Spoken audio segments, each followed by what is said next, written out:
আমাদের প্রধানমন্ত্রী, সাবেক প্রধানমন্ত্রী দেশনেত্রী বেগম খালেদা জিয়ার, তার আদর্শেই আজকে আমি এই জায়গায় এসেছি। আসলে এখন সবচেয়ে ভালো হতো যদি আমাদের প্রধানমন্ত্রী বেঁচে থাকতো। তাকে আমরা খুব ফিল করছি, দেশনেত্রী বেগম খালেদা জিয়াকে। আমাদের মাঝে উনি এখনো বেঁচে আছে। আজকে সবচেয়ে খুশি হতো আমাদের দেশনেত্রী বেগম খালেদা জিয়া। আমাদের গত 15 বছরে যে অত্যাচারগুলো হয়েছে, নিপীড়নগুলো হয়েছে সাধারণ মানুষের যারা রাজনীতির মধ্যে ছিলেন, আমার আব্বার উপর দিয়ে আসলে বেশি গিয়েছে সত্যি কথা বলতে। গোপালগঞ্জ একটা জানেনই আপনারা, আওয়ামী এলাকার মানুষ। সেখানে আমি একটা হিন্দু পরিবারের সন্তান। রাজনীতি করতে গিয়ে আমি লাইফে অনেক কিছু শেষ করেছি। দলের হয়ে কাজ করার, এবং আমি জাতীয় নির্বাচনে মনোনয়ন প্রত্যাশী ছিলাম। সেই সুবাদে আমি এলাকায় অনেক কাজ করতে হয়েছে, এবং আমি এলাকায় অনেক সময় দিয়েছি, সাধারণ মানুষের সাথে মিশেছি। এবং এই মিশার সুবাদে এলাকার মানুষ আমাকে, আমি দেখলে যেটা মনে হয়, এবং আমি আশাবাদী যে আমাকে গ্রহণ করেছেন বেশ ভালোভাবে। এছাড়া আমার বাবার যে এলাকা সিলেট 6, যেটা গোলাপগঞ্জ বিয়ানীবাজার, ওই এলাকায় আমার আব্বা বিএনপির শেষ এমপি ছিলেন। ওনারও একটা জনপ্রিয়তা আছে, এবং সেই সুবাদে ওনার মেয়ে হিসেবে মানুষ আমাকে সাদরে গ্রহণ করেছেন, এবং আমি আমার যথাসাধ্য চেষ্টা করছি মানুষের সাথে মিশার। এটা হলো এলাকারটা। এছাড়া আমার নারী উন্নয়ন এবং শিক্ষা নিয়ে কাজ করার ক্ষেত্রে আমার অভিজ্ঞতা আছে। তো আমি আশা করব যদি দল সিদ্ধান্ত নেয় আমাকে মনোনয়ন দেবার, আমি আমার অভিজ্ঞতাগুলো কাজে লাগিয়ে দেশের জন্য কাজ করার চেষ্টা করব দলের হয়ে। আমাদের গত 15 বছরে যে অত্যাচারগুলো হয়েছে, নিপীড়নগুলো হয়েছে সাধারণ মানুষের যারা রাজনীতির মধ্যে ছিলেন, আমার আব্বার উপর দিয়ে আসলে বেশি গিয়েছে সত্যি কথা বলতে। এবং উনি আমাদের ব্যবসা আছে, এবং আমাদের ব্যবসার ক্ষেত্রে যেটা হয়, আর্থিকভাবে আমাদেরকে অনেক ক্ষতিগ্রস্ত করা হয়েছে বিগত সরকারের আমলে নানানভাবে।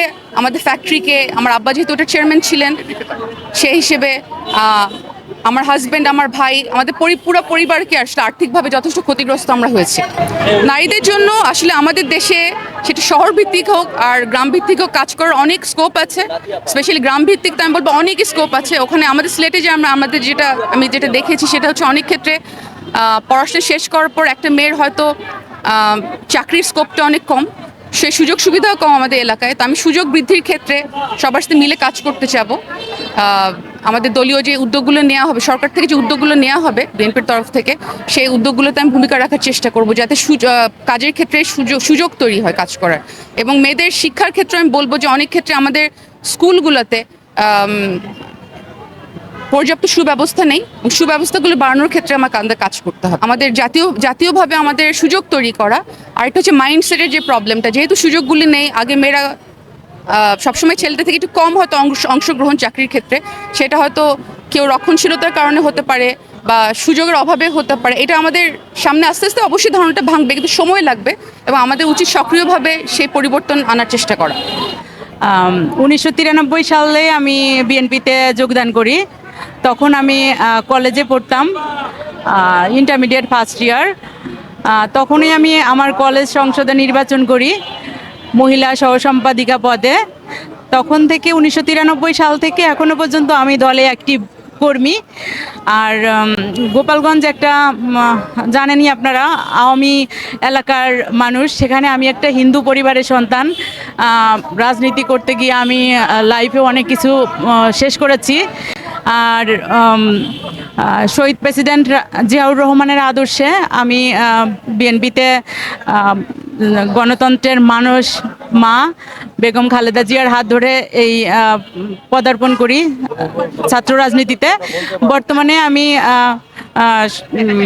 আমাদের প্রধানমন্ত্রী দেশনায়ক আমাকে যদি সুযোগ দেন, তাহলে আমি সংরক্ষিত নারী আসনে মনোনীত যদি আমাকে সুযোগ দেয়, তাহলে আমি অসহায় নারী, শিশু এবং আমাদের হিন্দুদের যে বাধা বিপত্তি আছে মহিলাদের, টোটাল বিষয় নিয়ে আমি কাজ করতে চাই।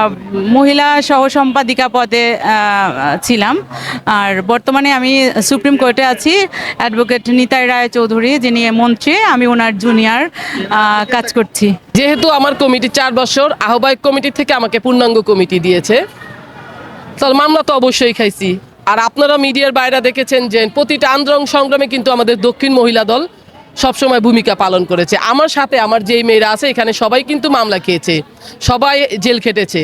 এখানে যারা আছে আমার দক্ষিণে, শুধু দক্ষিণ না, সারা বাংলাদেশে মহিলারা আছে। কিন্তু আমাদের রাজনীতিটা যেহেতু ঢাকা শহরের থেকেই, পার্টি অফিসের থেকেই, আমরা দক্ষিণ সবসময় আমাদের মহিলা দল আমরা সবসময় প্রতিটা প্রোগ্রামে, আন্দোলন সংগ্রামে, হরতাল অবরোধ সব কিছুর মধ্যে আমরা আমাদের ভূমিকা পালন করেছি। যারা দলের নির্যাতিত কর্মী, যারা দলের জন্য শ্রম দিয়েছে, যারা জেল খেটেছে, যারা আন্দোলন সংগ্রামী ছিল, তাদেরকে দিতে হবে। এখন আমি দেখি 5 তারিখের পর অনেক অতিথি পাখি আসছে। আমি আশাবাদী আমাদের প্রধানমন্ত্রীর কাছে যে অতিথি পাখিদের দিয়ে কিন্তু রাজনীতি করা যায় না। দলের যখন আবার দুঃসময় আসবে, তেগিরাই কিন্তু আসবে। তেগিরা বেইমান না, তেগিরা অভিমানী, কিন্তু তারা কিন্তু বেইমান না। তারা রাগ করে, কিন্তু আবার যখন দলের দুঃসময় আসবে, তারা হয়তো এখন এই যে আমি নিজেই তো আমি দেখতেছি যে এখন অনেক অতিথি পাখি, কিন্তু দলের যখন দুঃসময় ছিল এই অতিথি পাখিদেরকে খুঁজে পাওয়া যায় নাই। অনেকেই বলেছে যে বিএনপি আর ক্ষমতায় আসবে না, অথচ আজকে তারা সামনে সারিতে তাদেরকে দেখি।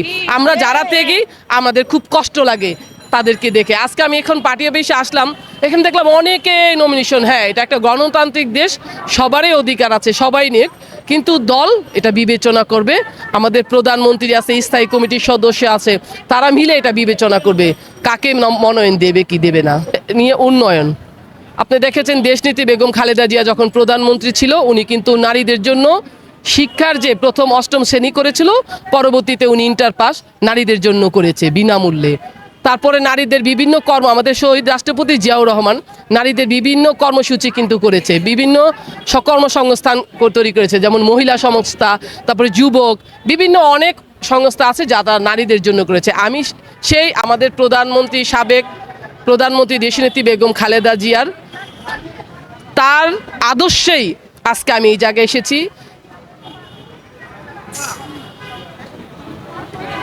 আসলে এখন সবচেয়ে ভালো হতো যদি আমাদের প্রধানমন্ত্রী বেঁচে থাকতো। তাকে আমরা খুব ফিল করছি, দেশনেত্রী বেগম খালেদা জিয়াকে। আমাদের মাঝে উনি এখনো বেঁচে আছে।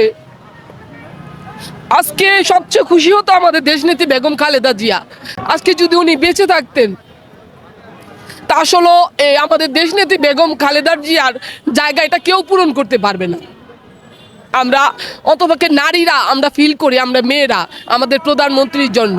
কারণ প্রধানমন্ত্রীকে যখন বিভিন্ন মামলায় ওনাকে আলিয়া মাদ্রাসায় নিয়ে যায়, আমরা কিন্তু সর্বক্ষণ মহিলা দল আমরা আমাদের দেশনেত্রী বেগম খালেদা জিয়ার জন্য রাজপথে ছিলাম, অনেক কষ্ট করেছি। এখানে প্রত্যেকটা মহিলারাই সকালে দেশনেত্রী বেগম খালেদা জিয়ার জন্য হাজিরায়, প্রত্যেকটা আন্দোলন সংগ্রামে আমরা ম্যাডামের জন্য ছিলাম। আজকে খারাপ লাগতেছে শুধু ম্যাডামের জন্য। আজকে হয়তো ম্যাডাম বেঁচে থাকলে আমাদের নারীদের জন্য আরও ভালো হতো, কিন্তু আমি আশাবাদী আমাদের প্রধানমন্ত্রী নারীদের জন্য এখন যে পদক্ষেপ নিয়েছে, ইনশাল্লাহ আমরা আশাবাদী তেগিরা মূল্যায়ন হবে।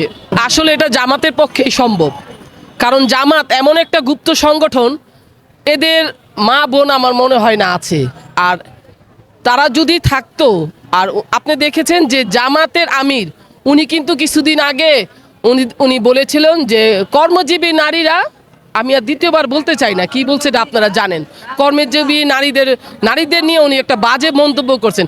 তারই ধারাবাহিকতায় তারই এই লোক যে সংসদে আমাদের মহিলা এমপি যারা আছে তাদেরকে নিয়ে খুব বাজে মন্তব্য করেছে। এটা আসলে আমরা মহিলা দল, আমরা মহিলা মিনিমাম মেয়েরা আমরা এটা তীব্র নিন্দা ও প্রতিবাদ জানাচ্ছি।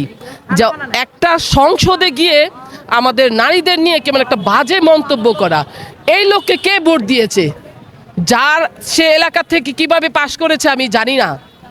ম্যাক্সিমাম তো আপনারা জানেন নারী ভোটার আমি মনে করি কোনো নারী ভোট এই লোকদেরকে ভোট দেওয়া উচিত না। যারা নারীদেরকে, নারী হচ্ছে মা, নারী হচ্ছে তার মেয়ে, নারী হচ্ছে তার ওয়াইফ, নারীদের নিয়ে এই ধরনের সমালোচনা সংসদে আসলে আমরা একটা আশাবাদী না।